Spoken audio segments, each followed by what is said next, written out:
नमस्कार साथियों, एक बार फिर स्वागत है आप सभी के अपने यूट्यूब चैनल एकेएसडी क्लासेस में। इस वीडियो में हम आरआरबी एनटीपीसी एग्जाम की बात करें। अंडर ग्रेजुएट के 8 मई के थर्ड शिफ्ट में जो है पूछे गए महत्वपूर्ण प्रश्नों को कवर करने वाले हैं। साथ में प्रत्येक प्रश्न जुड़े हुए महत्वपूर्ण फैक्ट भी देखेंगे, एक्सप्लेनेशन भी देखने वाले हैं। वीडियो इंपॉर्टेंट होगी, जिनका भी अगले शिफ्ट में एग्जाम है या अगले दिन बिल्कुल होने वाले हैं, तो सभी लोग जो है वीडियो को कंप्लीट जरूर देखेंगे लास्ट तक, क्योंकि इंपॉर्टेंट प्रश्न जो है बिल्कुल जो पूछे गए पेपर में वो कराए जा रहे हैं और साथ में महत्वपूर्ण फैक्ट भी क्या है क्वेश्चन से बताए जाएंगे। कहा जा रहा है कि भारत के योजना आयोग की स्थापना किस वर्ष की गई थी।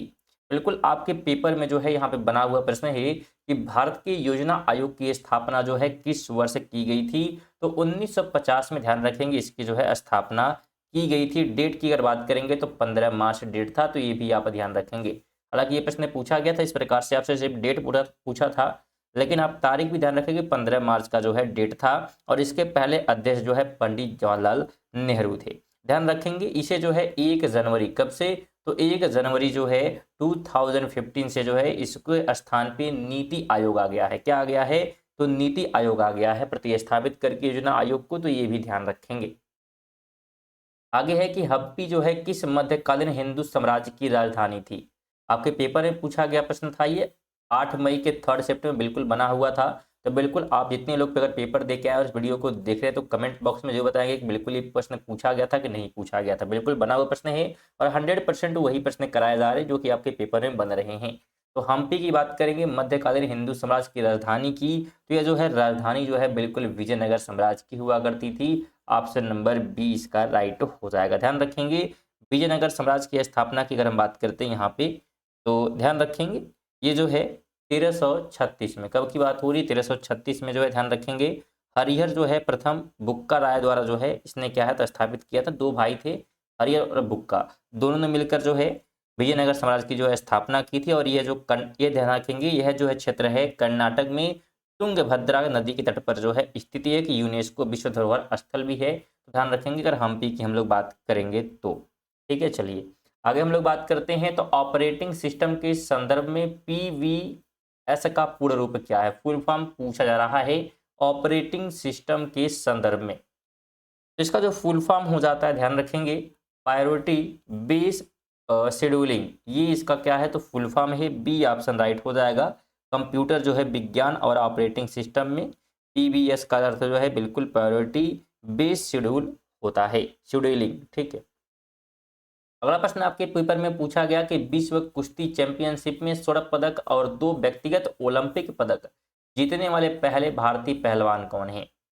विश्व कुश्ती चैंपियन में स्वर्ण पदक और 2 व्यक्तिगत ओलंपिक पदक की बात हो रही है, तो ये जीतने वाले व्यक्ति का नाम है Sushil Kumar. Option number C इसका राइट हो जाएंगे। ध्यान रखेंगे 2008 में बीजिंग में जब ओलंपिक हो रहा था इसमें कांस्य पदक, और 2012 में बात करेंगे तो लंदन में जब रजत पदक इन्होंने क्या है तो हासिल किया है, तो ये ध्यान रखेंगे। और उन्होंने 2010 में बात करें, ठीक है क्योंकि बात हो रही है, तो 2010 में मास्को विश्व चैंपियनशिप में स्वर्ण पदक जीता है।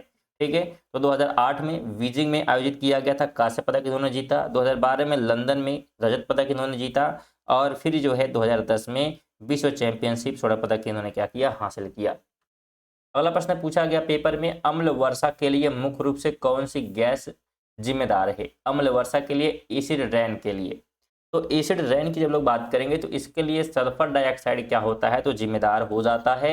H2O जो है इसका क्या होता है, सॉरी SO2 इसका क्या है तो सूत्र होता है, तो ये भी आप ध्यान रखेंगे। और नाइट्रोजन ऑक्साइड हवा में जो है नमी के साथ जो है मिलकर सल्फ्यूरिक और नाइट्रिक एसिड जो है बनाते हैं, जो कि एसिड रेन क्या होता है तो कहलाता है। अगला प्रश्न पूछा गया पेपर में कि निम्नलिखित में से कौन प्रकृति में बुनियादी संरचनात्मक और कार्यात्मक इकाई माना जाता है। पूछा जा रहा है कि प्रकृति में बुनियादी संरचनात्मक और कार्यात्मक इकाई जो है कौन माना जाता है इस ऑप्शन में। तो इसमें जो है पारिस्थितिकी तंत्र को, इकोसिस्टम को जो है माना जाता है। ध्यान रखेंगे पारिस्थितिकी वैज्ञानिकों के जो है अनुसार पारिस्थितिकी तंत्र प्रकृति की कार्यात्मक इकाई है, जहां जीवित जीव अपने जो है वातावरण के साथ परस्पर क्रिया करते हैं, जबकि कोशिका जो है जीवन या जीवित जीवों की बुनियादी इकाई है। तो ये भी ध्यान रखें कोशिका के बारे में। कोशिका क्या है तो जीवन या जीवित जो है जीवों की बुनियादी इकाई है। अगला प्रश्न आपके पेपर में पूछा गया, पेप्सिन एंजाइम शरीर में किसका पाचन करता है।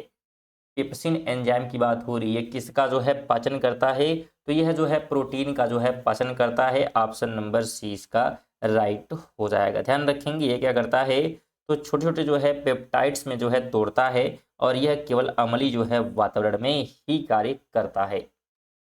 अगला प्रश्न आपके पेपर में बना हुआ था कि महादेव गोविंद रानडे ने 1861 में किस संस्था की स्थापना की। महादेव गोविंद रानडे की बात हो रही है कि 1861 में इन्होंने जो है किस जो है संस्था की स्थापना की थी, तो इनके द्वारा जो है विधवा पुनर्विवाह संघ की जो है स्थापना की गई थी। तो बिल्कुल आप ध्यान रखें कहाँ पे की गई थी, तो बॉम्बे में। कहाँ पे, बॉम्बे में की गई थी, ये भी ध्यान रखेंगे, ताकि हिंदू विधवाओं के पुनर्विवाह को जो है प्रोत्साहित किया जा सके। अगला प्रश्न आपके पेपर में पूछा गया था कि भारतीय संविधान के किस संशोधन द्वारा संपत्ति के अधिकार को मौलिक अधिकारों की सूची से हटा दिया गया। बिल्कुल बताना है किस जो है संशोधन के द्वारा ये किया गया था कि जो संपत्ति का अधिकार था इसे मौलिक अधिकार से हटा दिया गया। बिल्कुल ये बताना है। तो यह जो है किया गया था 44वें जो है संशोधन के थ्रू। ऑप्शन बी हो जाएगा, जो कि किया गया था 1978 में। तो डेट भी आप ध्यान रखेंगे। इसे जो है हटाकर अनुच्छेद जो है 300A में रखा गया है। किस में रखा गया है, तो आर्टिकल 300A के तहत जो है एक कानूनी अधिकार जो है बना दिया गया है। अगला प्रश्न आपके पेपर में पूछा गया था कि अशोक के स्तंभों पर देवनामप्रिय उपाधि किस भाषा में लिखी गई है। अशोक के स्तंभों पर देवनाम प्रिय जो उपाधि है ये किस भाषा में लिखी गई है, तो यह जो है प्राकृत भाषा में लिखी गई है। ऑप्शन नंबर सी राइट हो जाएगा। विशेषकर ध्यान रखेंगे मगधी जो है प्रकृति यहाँ पे है और ब्राह्मणी लिपि में भी क्या है यहाँ पे लिखे गए हैं, तो ये भी ध्यान रखेंगे। तो ये थे हमारे महत्वपूर्ण प्रश्न जो कि 8 मई के 3rd शिफ्ट में पूछे गए थे। वीडियो आपको कैसी लगी है बिल्कुल कमेंट करेंगे, और वीडियो यहाँ तक देखें तो वीडियो को लाइक करके, और सभी से जितने लोग वीडियो को देख रहे हैं सभी से रहेगा कम से कम एक जो है आप शेयर करके जाएंगे, और चेक कर लें आप सब्सक्राइब जो है किए हैं कि नहीं, और नहीं किए तो बिल्कुल कर लें, जिससे कि जब भी वीडियो आएगी नोटिफिकेशन आपको सबसे पहले मिल जाए। सब्सक्राइब करना बिल्कुल फ्री होता है। बहुत सारे लोग सब्सक्राइब करते हैं, बेल आइकन को ऑल पर सेट करना भूल जाते हैं, नोटिफिकेशन नहीं मिलता है। तो बिल्कुल आप याद से जो है बेल आइकन को ऑल पर सेट कर लीजिएगा। चलिए मिलते हैं अगली वीडियो में, तक के लिए जय हिंद, वंदे मातरम।